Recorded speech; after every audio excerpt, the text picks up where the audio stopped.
e a comunhão do Espírito Santo seja com todos vós, agora e sempre. Amém. Irmãos, tem alguns ditados que falam da sabedoria popular. Um deles, dos vários que temos, mais vale um passarinho na mão do que dois voando. Qual que é a verdade por trás deste pequeno ditado? Que, na verdade, precisamos segurar aquilo que está mais palpável, valorizar aquilo que temos, ao invés de procurar aquilo que pode ser uma possibilidade, mas nem sempre acontece.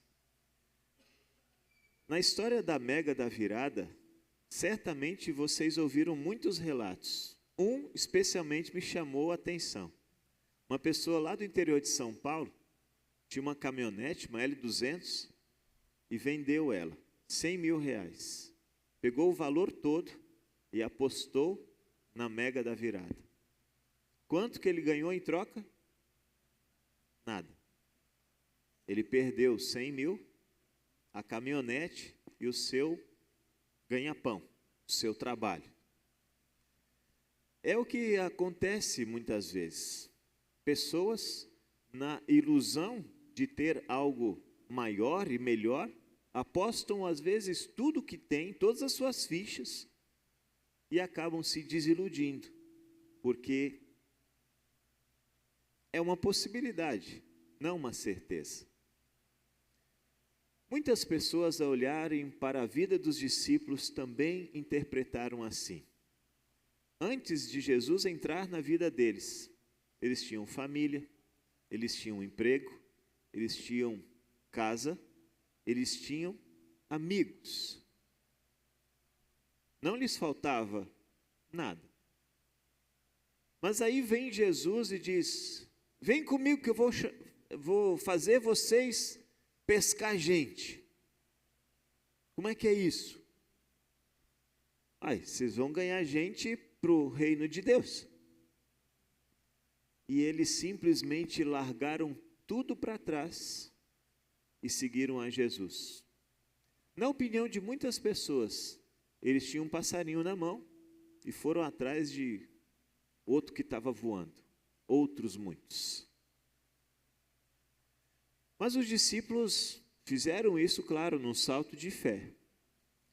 Eles, a cada mensagem de Jesus, a cada ensinamento, cada vez mais eles tinham convicção de que estavam no caminho certo, de que não era uma ilusão ir atrás daquele que era chamado o Messias. A cada milagre, a cada poder que ele manifestava, eles eram cada vez mais convencidos de que estavam no caminho certo. Então, quando Jesus dá para eles a direção final, vamos para Jerusalém, eles pensaram: nossa, agora sim, nós vamos receber tudo aquilo que sonhamos. Jesus vai inaugurar o seu reino e então nós seremos aqueles colocados ao seu redor para ajudar a dirigir o seu povo que pertence ao reino. Mas aqueles acontecimentos da Semana Santa frustraram eles de forma muito grande. Primeiro, Jesus é traído por um dos seus 12. Depois ele é preso e não faz nada para se livrar. Ele é condenado injustamente e ele não responde uma só palavra em sua própria defesa. Ele é crucificado do lado de 2 ladrões, como se fosse um igual ou pior. E Jesus morre.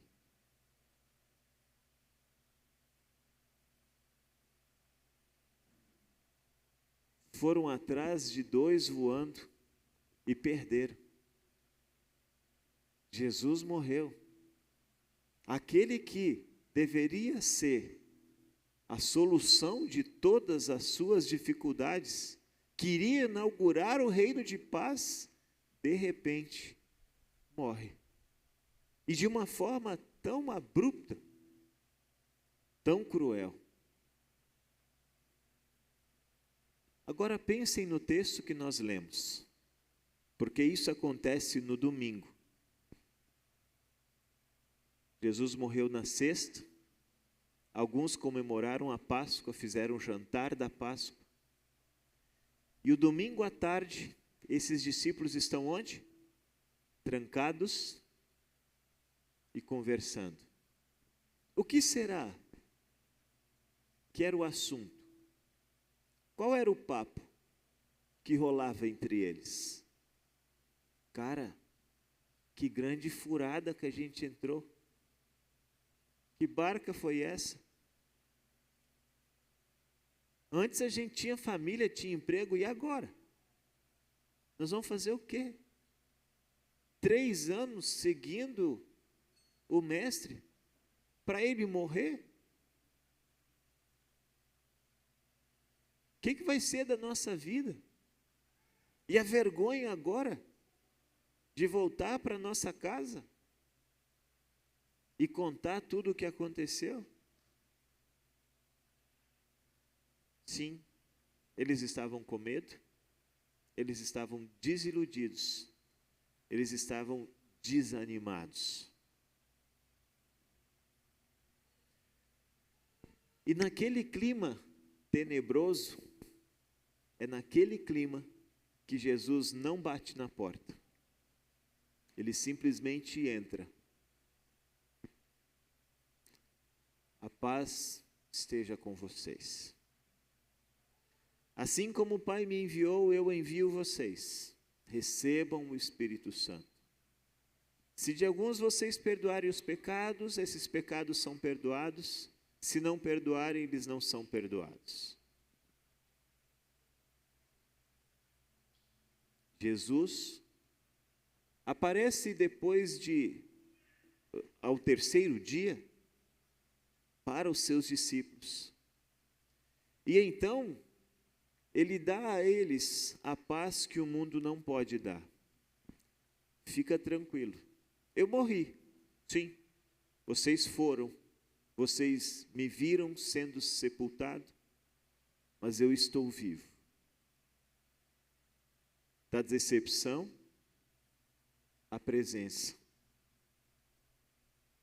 Jesus se apresenta novamente para eles. O que esse texto tem a ver com a nossa vida? Pense um pouquinho.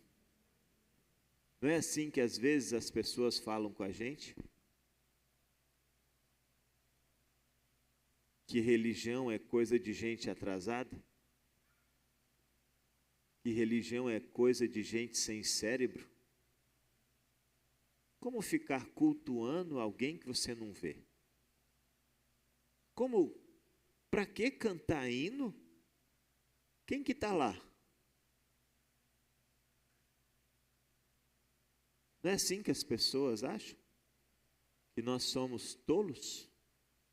Que nós poderíamos ter uma vida completamente diferente, palpável?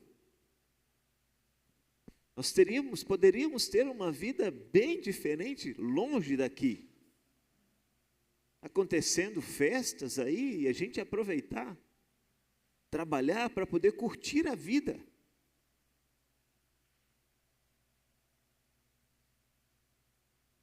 Mas Deus nos propôs outro caminho.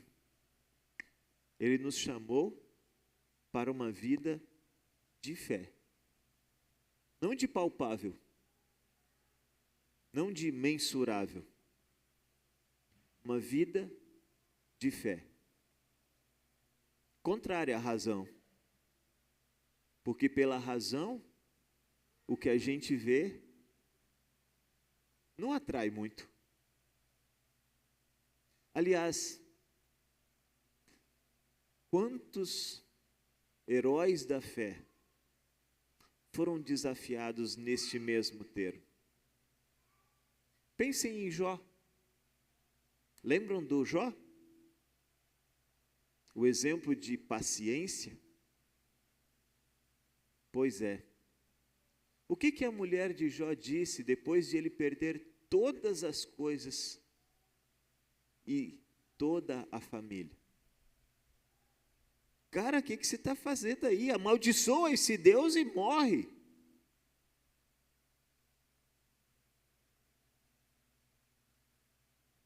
Amaldiçoa Deus e morre. Larga essa vida. Você está servindo esse Deus e só vem desgraça na sua vida? Olha aí o que você está colhendo por ter seguido esse Deus, por ter pedido perdão pelos seus filhos, por ter sido o sacerdote do lar. Olha o que isso te trouxe, quais as consequências. Esse Deus não te protege, esse Deus não te guarda. Amaldiçoa esse Deus e morra.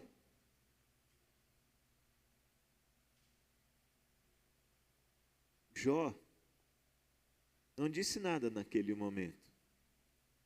Depois desse diálogo, ele teve alguns outros com seus amigos. E então ele disse: não, eu sei que com os meus olhos, sei que o meu Redentor vive, e com estes meus olhos eu o verei, com estes meus, não com outros. Num passo de fé, Jó, mesmo diante do sofrimento, ainda enxergava a misericórdia de Deus e o cuidado do Senhor. Irmãos, este é o desafio da vida cristã. Quando nós estamos passando dias de glória, dias de vitória, dias em que tudo vai bem, é fácil ser cristão. É fácil ser cristão quando tudo vai bem na vida. O desafio da vida cristã é ser fiel na provação. É não abandonar Deus nos dias difíceis. É não se deixar levar pelo conselho dos amigos para abandonar o Senhor e seguir outro caminho. Vocês prestaram atenção na leitura da epístola de hoje? Pedro consola pessoas em perseguição. Ele diz: irmãos, alegrem-se, porque Deus guardou uma herança eterna para vocês no céu. Se bem que agora vocês devem estar passando por dias difíceis, tristeza, dor, luto. Mas alegrem-se, porque essa realidade que os cerca e que os faz ficar desanimados não é eterna. Ela é passageira. A tristeza que vocês estão vivendo vai durar um tempo. Ela tem data de validade. Ela termina num determinado momento, porque Deus há de transformar todo o nosso sofrimento e inaugurar o seu reino eterno. Pedro consola a igreja, dizendo que a nossa esperança não deve estar neste mundo, nesta vida ou nas coisas que vemos, mas naquilo que não vemos. E aí a gente volta para o texto do Evangelho. Tomé queria tocar. Tomé queria pôr a mão, pôr o dedo. Tomé não acreditou no testemunho. Ele queria ver para crer. Mais do que isso, ele queria tocar para crer. Como é que você acredita naquilo que você toca? É fácil, não é verdade? É fácil você acreditar quando você enxerga aquilo. estou tocando no Mestre, realmente ele ressuscitou. E aí Jesus diz, mas você crê agora porque você me viu? Mais felizes são aqueles que não viram, mas mesmo assim creram. Porque este é o desafio da fé. E isso mostra a presença do Espírito Santo na pessoa. Porque Hebreus nos vai falar da essência da fé nestes termos. É a certeza de fatos que se esperam, a convicção que vão acontecer aquilo que nos foi prometido. Mesmo sem ter visto. E aí Hebreus explica, pela fé entendemos que o mundo foi criado sem nós estarmos lá. Não questiona, só creia, porque assim a palavra de Deus ensina. E aqui outro desafio, crer no que a palavra de Deus ensina. Crer naquilo que Deus deixou registrado nas Sagradas Escrituras. Porque em todo momento estamos questionando aquilo que a Bíblia nos ensina. Questionamos os mandamentos. Questionamos aquilo que é escrito sobre os milagres de Jesus. Será que foi assim? Não faltam pessoas para tentar provar que aquilo que aconteceu ali de forma exorbitante, um verdadeiro milagre, tem uma explicação científica.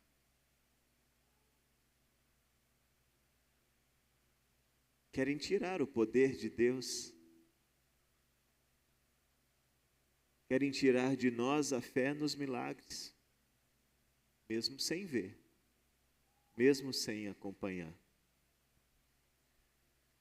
Martinho Lutero, na sexta petição do Pai Nosso, qual que é a sexta petição mesmo?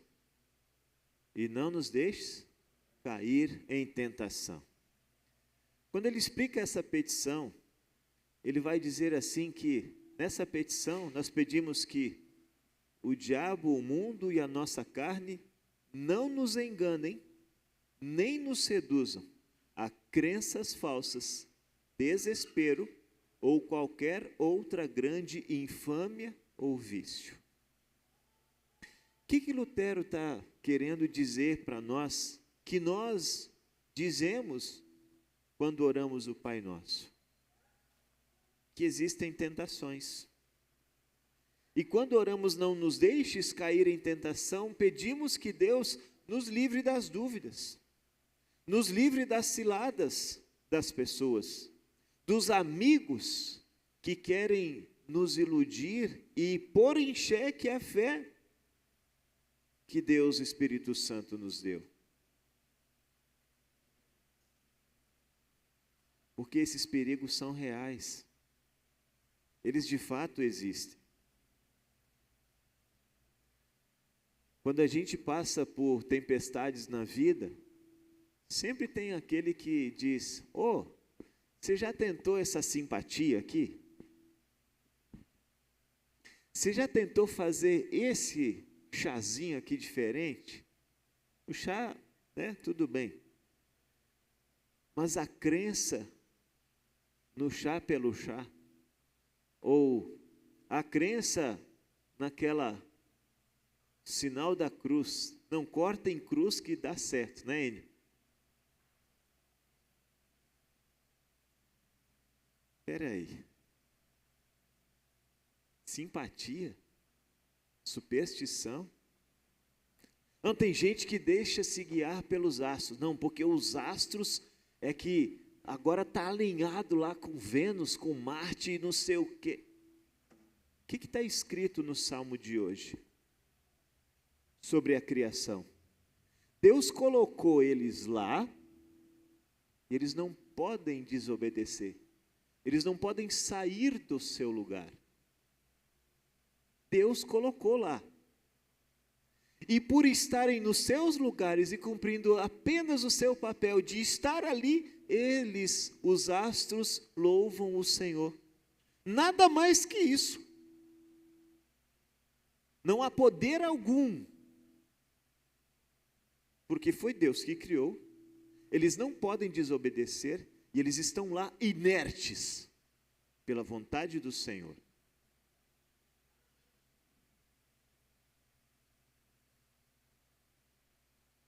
Por isso nós somos instados pelo salmista a confiar em Deus, porque Ele é o Deus dos deuses, o Senhor, Ele está acima, o seu poder está acima da terra e do céu.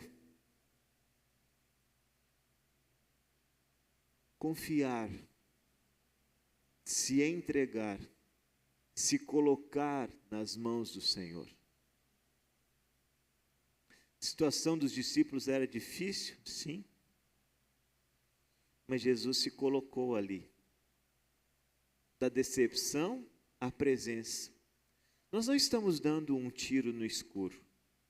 A Bíblia nos mostra um Deus muito ativo, um Deus compassivo, um Deus misericordioso, um Deus que nos enxerga em nossas debilidades, um Deus que é superior a tudo e a todos. E nós somos convidados, instados a confiar neste Deus, porque Ele está presente no nosso culto. Cada vez que o nosso pecado é perdoado, lá no céu é tudo apagado e nos é dado vida nova. É como se nós nascêssemos exatamente naquele momento. Razão entende isso? Fé. Fé, porque Deus disse, Ele é fiel nas suas promessas e Ele cumpre todas elas. Então é assim que acontece. Ah, mas o pastor perdoou coletivamente. Sim, e os pecados foram perdoados coletivamente perante o Senhor lá no céu. Simples assim. É fé. O batismo que acontece é água simples. Mas aquela água, com a palavra, purifica a criança, apaga os pecados, a maldade e me insere no livro da vida. A Santa Ceia, pão e vinho, mas ali está presente corpo e sangue. Então vejam como Deus, com a sua presença em cada culto, nos tira da decepção para uma vida com sentido. Não são 2 passarinhos voando, é uma vida eterna, prometida, que já pode ser vivida agora, porque hoje Deus já nos dá a fé. Hoje, nós já podemos viver nessa expectativa. A vida eterna não vai começar na eternidade, ela começa aqui e agora. E aí, então, é nessa expectativa e nessa perspectiva que a gente enfrenta os dias difíceis. Na certeza de que vai passar, porque o mal não tem a última palavra, Deus tem. Porque o sofrimento tem data de validade. Porque os dias difíceis vão passar. Porque Deus é fiel e nos promete um céu como herança. Então, irmãos, aos que também nos assistem, os discípulos estavam com medo. E Jesus se apresentou, nem bateu na porta, Ele entrou na vida deles para transformar a situação que eles estavam vivendo. Jesus entrou também na vida e na minha e na sua vida. Ele fez isso sem pedir licença e sem bater na porta. Ele fez isso porque escolheu nos amar. E porque conhece cada um de nós de forma particular e específica. Os nossos medos, os nossos anseios e dificuldades. E Ele nos livra de todos eles, dando-nos a expectativa da vida eterna. Então, pastor, quando a gente sair da igreja vai ficar tudo bem? Vai por conta de Deus, que Ele é fiel e verdadeiro. Mas nós ainda estamos no mundo deste lado da eternidade. Então, ainda assim, enfrentaremos dias difíceis, dias de provas, doenças, desentendimentos, dificuldades financeiras, problemas com guerras, com ódio.